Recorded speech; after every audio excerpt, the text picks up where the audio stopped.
Hello everyone, welcome back to episode 7 of my Python guide, and I would like you guys to thank you for coming back, and I think we should just go straight into it. I'll be real, I think that's enough of the introduction, but today we're going to be talking more about parameters in subroutines, and we're going to show how you call them, and a little bit more about inside the parameters, and I'll talk a bit more about one more special command and two certain libraries that I want to add to your guys's knowledge.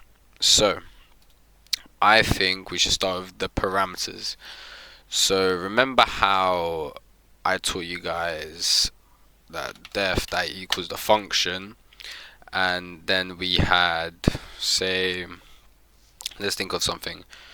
We can name it type cake. We can go like this, and we can say let's see what should we do.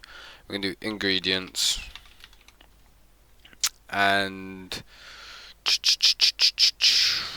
yeah, we can do this, and then we can say a second, let's do ingredients equals input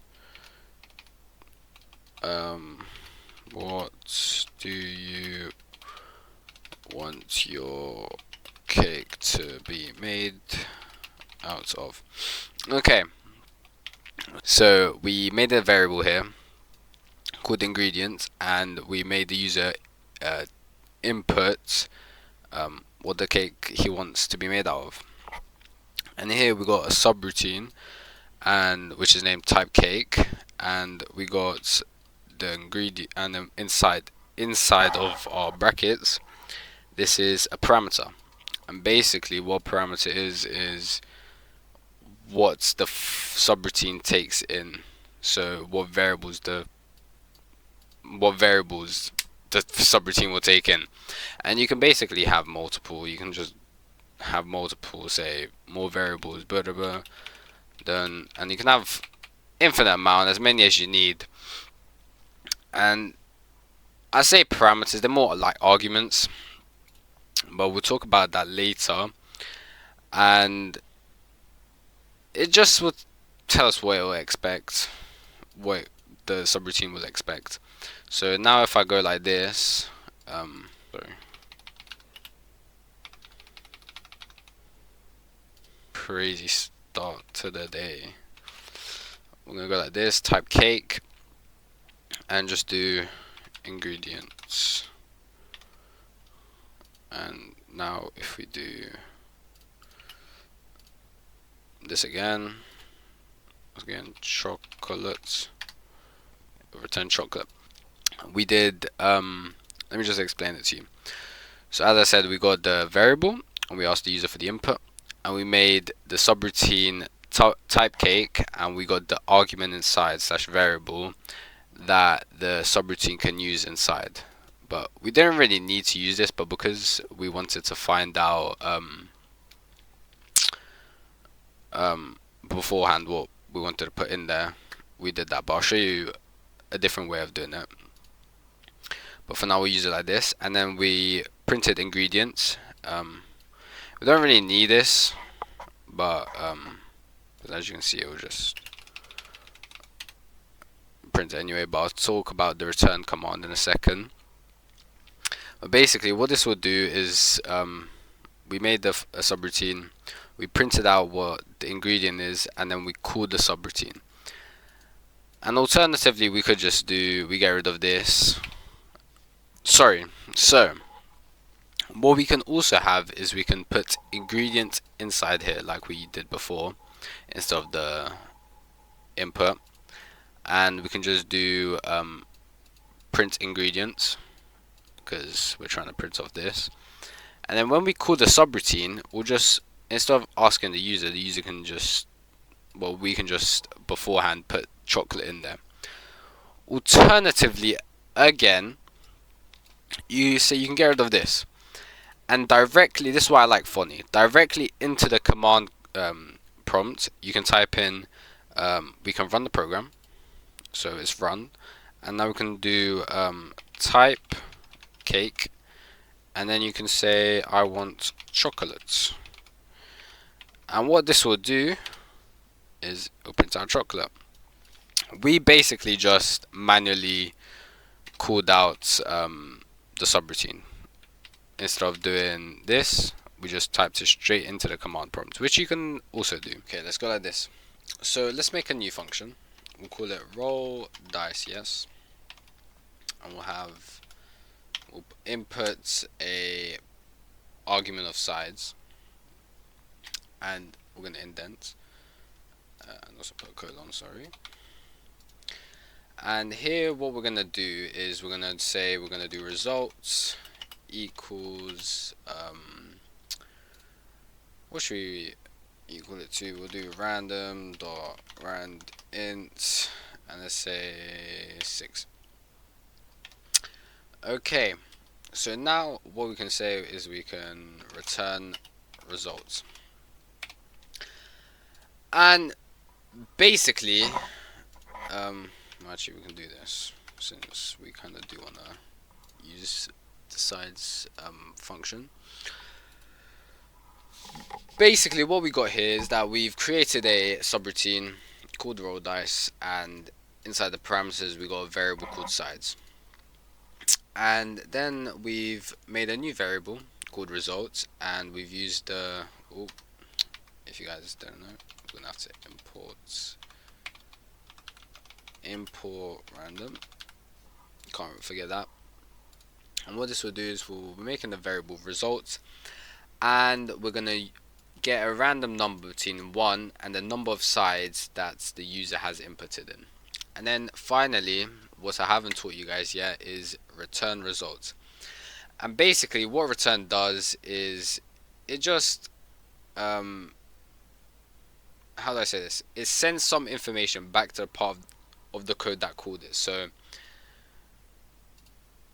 this function rollDice, after the whole code is ran, whatever gets returned is what the overall output of the rollDice will have. So nothing will get printed out in the output, but it will store it inside rollDice. So rollDice will now be the value of that. So let me give you an example, guys. We'll run it runs nicely, and we'll do rollDice and say, what should we do? 1 to 6, and we got 2. Basically we've got a return because that's in the command prompt, but if we got it here, if we said now print if we did like this, rollDice sides, no, we'll do 6. As you can see, nothing happened, but before we were talking directly to the computer with the command prompt, that's why it gave us the output. But as you can see, nothing's happening here. What is going on here is that we're using the subroutine rollDice, and we're inputting and we're calling it with the sides 6, so it will get a random integer between 1 and 6 like a dice will normally do, and then we're storing results inside this rollDice. We're not outputting though like what print does, it's just storing it inside rollDice. And what we can do here is we can say we can do this. We can say actually print and do you have rolled a do, and here's where we want to do outputs.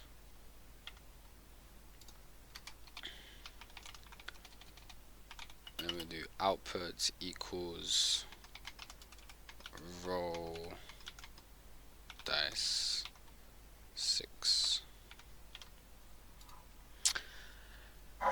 And if you run this properly, you have rolled a 5. Nice. So without actually talking to the computer itself by asking for the subroutine inside here, what we have done is we've talked about a subroutine. So we're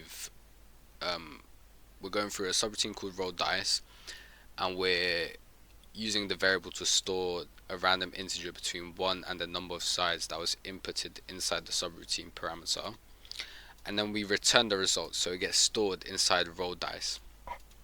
Then what we do is that we make another variable called output, and what this will do is it will create the variable output, and it will inside output will actually store this.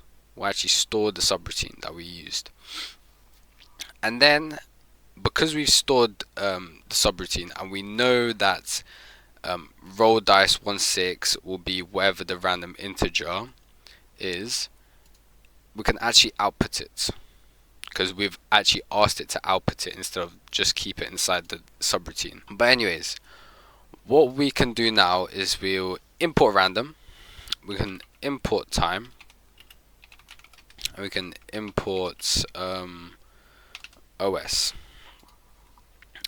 And now what we can do is we'll use the same program. I'm going to introduce you guys to two new libraries. We got the time library and we got the os library. And I'm going to show you guys just a little bit of the os library, because the os library can be used for so many things, but I'll teach you guys one of the things it can do, just because it's so broad, but we're using it now just so we can make our code look a bit nicer when it gets outputted in our command prompt. And then time is just pretty good. I'll show you what time does now. So in our code we can do time.sleep. I'm going to say 2 seconds. And let me talk you guys through this. Basically what import time does is it gets the library time and we can use it in our code. And here what we got is time.sleep, and what it does is it pauses, it won't go to this, so it won't go to prints.high, so it prints you have rolled a output, yeah, it'll print out this line, and then it'll wait 2 seconds and then it'll print high. That's basically all this does. And we can use that to our advantage, so we can do this again. We can print you have rolled and the output. You can wait 2 seconds and then we can use this. I'll teach you guys. This is the syntax. You'll do os.system and then you'll do cls, and you will want to make sure you have the import os library up here. You can have it also separate if you really want to. Not library, import. You can have it like this as well. And basically what this does is that it'll make a variable called output, and then use the function above with the side 6 and get a random integer and return result. Then you're going to print off the output, so the result, and then what it's going to do is wait 2 seconds until this line is done, and then it should clear your whole console. And yes guys, let me show you how it works. You have rolled a 5 and this counts as a clear. I don't know how it works for funny, but with other types of IDEs, it'll just clear this whole thing. It'll just go like this. But for some reason funny is kind of acting up, which I don't really like about it, but we shall move. And that's basically about everything I've taught you, and that's all I want you guys to do for this week. But of course, like every old week, we are gonna implement a challenge, and let me show you guys the challenge. So you guys are gonna create your first video game creation. So about what time you guys are probably thinking. And what I want you guys to do is I want you guys to create a video game that creates a character's health and attack stats along with an epic name for your character. Make sure not to delete the code, because potentially in the future I want to add on to this code, because this code will be very useful for later on when I would like you guys to actually use their stats and attack each other, so have an actual battle. But we'll get more into that into the later episodes. And basically what I want you guys to do is make a subroutine that generates a character's first name and its character's type. So it can be human, imp, wizard, elf. And then I want you guys to use a subroutine, a separate one, that rolls a bunch of dice and multiplies them together to generate the character's health stats and the character's strength stats. With the health stats, I want you guys to use this formula, so 6 times by 12 divided by 2 and then add 10 at the end. And then for the strength stats, I want you guys to times 6 by 12 and divide it all by 2 and then add 12 at the end.